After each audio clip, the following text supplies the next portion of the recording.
Hello friends, ഒത്തിരി ഒത്തിരി സ്വപ്നങ്ങൾ സീരിയലിൻ്റെ ഇന്നത്തെ എപ്പിസോഡ് റിവ്യൂയിലേക്ക് എല്ലാ കൂട്ടുകാർക്കും സ്വാഗതം. അങ്ങനെ തന്നെ അഞ്ജുവിനെയും കൂട്ടിയിട്ട് വർഷ വരിക കേട്ടോ ചെയ്യുന്നത്. അതായത് ജോലി സ്ഥലത്ത് നിന്ന് വർഷ അഞ്ജുവിനെ കൂട്ടിക്കൊണ്ട് വരുന്നുണ്ട്.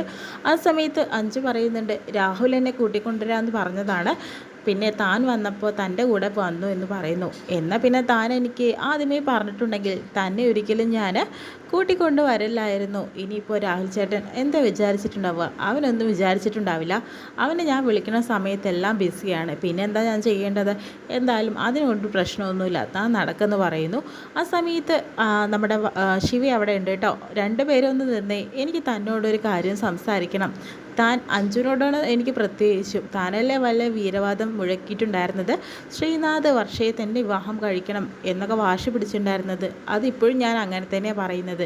എങ്കിൽ ഈ പവർ ഓഫ് അറ്റോണി ഒന്ന് നോക്ക്, ഇതിനകത്ത് ശ്രീനാഥ് എന്താ എഴുതിയിരിക്കുന്നത് വായിച്ച് നോക്കാനായിട്ട് പറയുന്നു. ആ സമയത്ത് തൻ്റെ ഇൻഷുറൻസിൻ്റെ തുകയെല്ലാം തന്നെ ആ വർഷയ്ക്ക് അനുവാദപ്പെട്ടതാണെന്ന രീതിയിൽ തന്നെയാണ് എഴുതിയിരിക്കുന്നത്. കാരണം അത് വർഷയുടെ ഭാവി ജീവിതം സുരക്ഷിതമാക്കാനും അതുപോലെ വിവേകുമൊത്തുള്ള അവളുടെ ജീവിതം സുരക്ഷിതമാക്കാനും വേണ്ടി തന്നെയാണെന്ന് പറയുന്നു കേട്ടോ. ഇത് കേൾക്കുന്ന വർഷയ്ക്ക് വല്ലാണ്ട് വിഷമാവുന്നുണ്ട്. അപ്പോഴത്തേനും തനിക്ക് ഇനി എന്തെങ്കിലും പറയാനുണ്ടോ എന്ന് അഞ്ജുനോട് ചോദിക്കുന്നുണ്ട്. പിന്നെ അല്ലാതെ സ്നേഹിക്കുന്ന ഒരു പുരുഷൻ ഇതിൽ കൂടുതൽ എന്താണ് ചെയ്യേണ്ടത്? അവളുടെ ഭാവി സുരക്ഷിതമാക്കണം, അവൾ സ്നേഹിച്ച ഒരാളുടെ കൂടെ ജീവിക്കട്ടെ എന്ന് പറഞ്ഞ് മാറിക്കൊടുക്കല്ലേ ആ പാവം മനുഷ്യൻ ചെയ്തത്.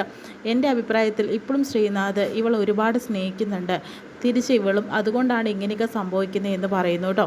അഭി അവിടെ നിന്ന് ഇതെല്ലാം കേട്ടുകൊണ്ടിരിക്കുന്നുണ്ട്. അപ്പോൾ ഇവർ രണ്ടുപേരും വഴക്കൂടുന്ന സമയത്ത് വർഷ പറയുന്നുണ്ട്, നിങ്ങൾ രണ്ടുപേരും എന്തിനാണ് എൻ്റെ പേരും പറഞ്ഞ് ഇങ്ങനെ വഴക്ക് കൂടുന്നത്? ഞാൻ പറഞ്ഞിട്ടില്ല ആദ്യമേ ഇങ്ങനെ ചെയ്യരുത് എന്ന്. പക്ഷേ നിങ്ങൾ എന്തിനാ പിടിയും വലി കൂടുന്നത്? ഞാനൊരു മനുഷ്യജീവിയാണെന്ന് പോലും നിങ്ങൾ ചിന്തിക്കുന്നത് പോലും ഇല്ലല്ലോ എന്ന് പറയുന്നു കേട്ടോ. ഇപ്പോൾ എനിക്കൊരു കാര്യം മനസ്സിലായി, ശ്രീനാഥ് ഇനി ഒരിക്കലും തിരിച്ചു വരില്ല എന്ന്. അതിൻ്റെ തെളിവാണിത്. എല്ലാം അഭിയെ ഏൽപ്പിച്ചിട്ട് ശ്രീയേട്ടൻ മടങ്ങിപ്പോയി. ഇനി ശ്രീയേട്ടനെ ആർക്കും കണ്ടുപിടിക്കാൻ പോലും സാധിക്കില്ല. എന്തിനാ ശ്രീയേട്ടൻ എന്നെ ഇത്രയും വിഷമത്തിലാക്കുന്നത് എന്ന രീതിയിലൊക്കെ കേട്ടോ സംസാരിക്കുന്നത്. ആ സമയത്ത് അഭി ആകെ ടെൻഷനാവുന്നുണ്ട് കേട്ടോ. പിന്നീടാണെങ്കിലോ വിവേകിനെ വിളിച്ച് സംസാരിക്കുന്നുണ്ട് കേട്ടോ. വിവേക് താൻ എവിടെയാണ്, എന്താ വരാത്തതെന്ന് ചോദിക്കുമ്പോൾ ഞാൻ ശ്രീനാഥിനെ അന്വേഷിച്ച് വന്നതാണ്, തനിക്ക് അറിയുന്നൊരു സ്ഥലമാണ്, ആ സ്ഥലപ്പേര് പറഞ്ഞു കൊടുക്കുന്നുണ്ട്. അവിടെ വെച്ച് ശ്രീയേട്ടനെ തനിക്ക് കാണാൻ പോലും കിട്ടുമെന്ന് എനിക്ക് തോന്നുന്നില്ല. അതെന്താ അങ്ങനെ പറയുന്നത്? പ്രകൃതി തന്നെ എനിക്ക് അതിനൊരു വഴിയൊരുക്കി തന്നിട്ടുണ്ടെന്ന് വിവേക് പറയുന്നുണ്ട്. അതിനുശേഷം തന്നെ അഭിയാണെങ്കിലോ നമ്മുടെ ശിവയോട് സംസാരിച്ചുകൊണ്ടിരിക്കുകയെന്ന് കേട്ടോ. ശിവ പറയുന്നുണ്ട്, താൻ എന്താ ഇങ്ങനെ മൂഡ് ഔട്ടായിട്ട് ഇരിക്കുന്നത്? എല്ലാം ഹാപ്പി ആയിട്ട് തന്നെ മുന്നോട്ട് കൊണ്ടുപോകേണ്ടതെന്ന് ചോദിക്കുന്നുണ്ട്. എനിക്കെന്തേ ഹാപ്പിനെസ് ഒന്നുമില്ല, കാരണം ഇനി എല്ലാം തന്നെ ദൈവത്തിൻ്റെ കയ്യിലേക്ക് വിട്ടുകൊടുക്കുകയാണ് ഞാൻ. ഇനി ആരോടായിട്ട് മത്സരിക്കാനോ ഒന്നിനും ഞാൻ നിൽക്കുന്നില്ല, എനിക്കത് മനസ്സിലായെന്ന് പറയുന്നു. അതാണെങ്കിലോ വേറെ കുറേ കാര്യങ്ങൾ അഭിയോട് സംസാരിക്കുന്നുണ്ട്. എൻ്റെ അനിയത്തിയുടെ വിവാഹത്തെക്കുറിച്ച് ഞാൻ പറഞ്ഞിട്ടില്ലേ, അല്ലെങ്കിൽ എൻ്റെ ഫ്രണ്ട് തന്നോടൊക്കെ പറഞ്ഞിട്ടില്ലേ, അവളുടെ കല്യാണത്തിന് ഞാൻ ഒത്തിരി ഹാപ്പി ആയിരുന്നു. അവളെ കൊണ്ടുപോയി ആക്കാനായിട്ട് അച്ഛനും അമ്മയാണ് പോയത്, ഞാൻ പോയിട്ടുണ്ടായിരുന്നില്ല. എന്നാലും അവൾ സന്തോഷമായിട്ട് മടങ്ങി പോകുന്നത് ഞാൻ കണ്ടു. അതിനുശേഷം തന്നെ കൊച്ചിയിലേക്ക് വണ്ടി പിടിക്കുകയാണ് ഞാൻ ചെയ്തത്. ഇതിൽ കൂടുതൽ എന്താണ് തനിക്ക് പറയാനുള്ളത്? ഇതൊന്നും ഇപ്പോൾ പറയേണ്ട ആവശ്യമില്ല എന്ന് ശിവ പറയുന്നു. ഞാൻ ആഗ്രഹിച്ചതൊന്നും എനിക്കിതുവരെ കിട്ടിയിട്ടില്ലടോ, അതുകൊണ്ടായിരിക്കും ഞാൻ ഇങ്ങനെയൊക്കെ സ്വാർത്ഥയായി പോയതെന്ന് പറയുന്നു. താൻ ഇനി കൂടുതൽ സംസാരിക്കേണ്ട ആവശ്യമൊന്നുമില്ല, താൻ ഇങ്ങ് വന്നേ. അങ്ങനെ അഭി സ്ഥിരം കഴിക്കാവുന്ന ആ ടാബ്ലറ്റ് എടുത്ത് കൊടുക്കുന്നുണ്ട്. താൻ ടാബ്ലറ്റ് കഴിച്ചിട്ടില്ലല്ലോ, ഇത് കഴിച്ചില്ലെങ്കിൽ ഒന്നും സംഭവിക്കാനൊന്നും പോണില്ല, എന്നാലും കഴിച്ചേക്കെന്ന് പറഞ്ഞിട്ട് ആ ടാബ്ലറ്റ് കയ്യിലെടുത്ത് കൊടുക്കുന്നു കേട്ടോ. അപ്പോൾ തനിക്ക് വെള്ളം വേണ്ടേ? ഇത് സ്ഥിരം കുടിക്കുന്നത് കൊണ്ട് എനിക്കിതിൻ്റെ ആവശ്യമില്ല. അങ്ങനെ ശിവ പോയതിന് ശേഷം തന്നെ ആ ഒരു ടാബ്ലറ്റ് ആണ് കേട്ടോ. അപ്പോഴത്തേനും മനോരോഗം ഉള്ളത് തന്നെയാണ് നല്ലത്, അത് ഇവർക്കൊന്നും പറഞ്ഞാൽ മനസ്സിലാവില്ലല്ലോ എന്ന് പറയുന്നു. അങ്ങനെ രാവിലെ ആണെങ്കിലോ രാഹുൽ അഞ്ജുവിൻ്റെ അടുത്ത് വരുന്നുണ്ട്. അഞ്ജു ആണെങ്കിൽ കുറേ സംസാരിക്കുന്നുണ്ട് രാഹുലിനോട്. ഇപ്പോൾ വർഷയുടെ സ്വഭാവത്തിൽ നേരിയ മാറ്റങ്ങളൊക്കെ ഉണ്ട്, പക്ഷേ അവൾ ശ്രീനാഥുമായിട്ടാണ് ജീവിക്കേണ്ടത്, വിവേകമായിട്ടല്ല എന്ന് പറയുന്നു. ആ സമയത്ത് വർഷ വരുന്നുണ്ട് കേട്ടോ. എന്നിട്ട് രാഹുൽ ചേട്ടൻ എപ്പോൾ എത്തിയെന്ന് ചോദിക്കുന്നു. ഞാൻ ഇവളോട് സംസാരിക്കുന്ന നേരമായിട്ടേ ഉള്ളൂ എന്ന് പറയുന്നുണ്ട് കേട്ടോ. എന്നിട്ട് വർഷയോട് കുറേ കാര്യങ്ങൾ പറയുന്നുണ്ട് കേട്ടോ. അതായത് തൻ്റെ ഇപ്പോഴത്തെ മാറ്റമൊക്കെ നല്ലതിനെയാണ്, വിവേകിനെ തന്നെയാണ് താൻ കല്യാണം കഴിക്കേണ്ടത് എന്നൊക്കെ രാഹുൽ പറയുന്നുണ്ട് കേട്ടോ. അതിനുശേഷം തന്നെ അവിടേക്ക് ശിവയും വരുന്നുണ്ട്. ശിവയോടും അവർ അതുപോലെ തന്നെ സംസാരിച്ചുകൊണ്ടിരിക്കുകയാണ്. പക്ഷേ ശിവയെ കാണുമ്പോഴത്തേനും അഞ്ജു ആണെങ്കിൽ അങ്ങ് ദേഷ്യപ്പെട്ട പോലെ സംസാരിക്കുന്നുണ്ട് കേട്ടോ. ഇവൾ കാരണമാണ് ശ്രീനാഥിനെ ഇവൾ കല്യാണം കഴിക്കാതിരിക്കുന്നത്. കാരണം ഇവളുടെ ബ്രെയിൻ വാഷ് ചെയ്തുകൊണ്ടേ ഇരിക്കുകയാണെന്ന രീതിയിൽ പറയുന്നുണ്ട്. താൻ അതൊക്കെ നിർത്തി കുറച്ച് കാര്യങ്ങൾ എനിക്ക് സംസാരിക്കാനുണ്ടെന്ന് പറയുന്നു. അതായത് രാഹുൽ പറയുന്നുണ്ട്, ഞങ്ങൾ എന്തായാലും ഒരു വാടക വീട്ടിലേക്ക് മാറാൻ തീരുമാനിച്ചു. ഇവളോട് ഞാൻ അതിനെക്കുറിച്ച് സംസാരിച്ചു, പക്ഷേ അതിനുള്ള മറുപടിയൊന്നും പറയുന്നില്ല. ഇപ്പോൾ ആകെ പ്രശ്നത്തിലാണ് ഇവൾ നിൽക്കുന്നതെന്നൊക്കെ പറയുന്നുണ്ട് കേട്ടോ. നിങ്ങൾക്ക് വാടക വീട്ടിലേക്ക് മാറാനുള്ള പ്രശ്നമൊന്നും ഇവിടെ ഇല്ലല്ലോ, എന്തായാലും നല്ലൊരു ദിവസം നോക്കിയിട്ട് നിങ്ങൾക്ക് മാറിക്കൂടെ എന്ന് ചോദിക്കുമ്പോഴത്തേനും അഞ്ച് പറയുന്നുണ്ട്, എന്തായാലും എനിക്കിപ്പോൾ മാറാൻ താല്പര്യമില്ല, ഈ പ്രശ്നങ്ങളൊക്കെ ഒതുങ്ങട്ടെ എന്ന് പറയുന്നു. വർഷയാണെങ്കിൽ താൻ എന്തൊക്കെയാണ് പറയുന്നത്, എന്ത് പ്രശ്നമാണ് ഇവിടെ ഉള്ളത്, തനിക്ക് സന്തോഷത്തോടുകൂടി ജീവിതം വേണ്ടേ എന്ന രീതിയിലൊക്കെ പറയുന്നു. പിന്നെ അപ്പുറത്ത് കാണിക്കുന്നത് മല്ലികാക്കിയും അതുപോലെ തന്നെ നമ്മുടെ ആൻറ്റിയുമാണ്, അതായത് വസുന്ധര ആൻറ്റിയുമാണ്. മല്ലികാക്കിയാണെങ്കിൽ മാഡം അവിടെ ഒരു ബൈക്ക് കണ്ടോ എന്ന് ചോദിക്കുന്നുണ്ട്. ആ ബൈക്ക് കാണാതിരിക്കാൻ ഞാൻ കണ്ണുപൊട്ടിയൊന്നും അല്ല, നീ എന്താ ഈ പറയുന്നത് ചോദിക്കുന്നുണ്ട്. അത് വേറെ ആളുടെ വണ്ടിയുമല്ല, അതാ രാഹുലില്ലേ, അതായത് അഞ്ജുവിൻ്റെ ഹസ്ബൻഡ്, അവൻ്റെ വണ്ടിയാണ്.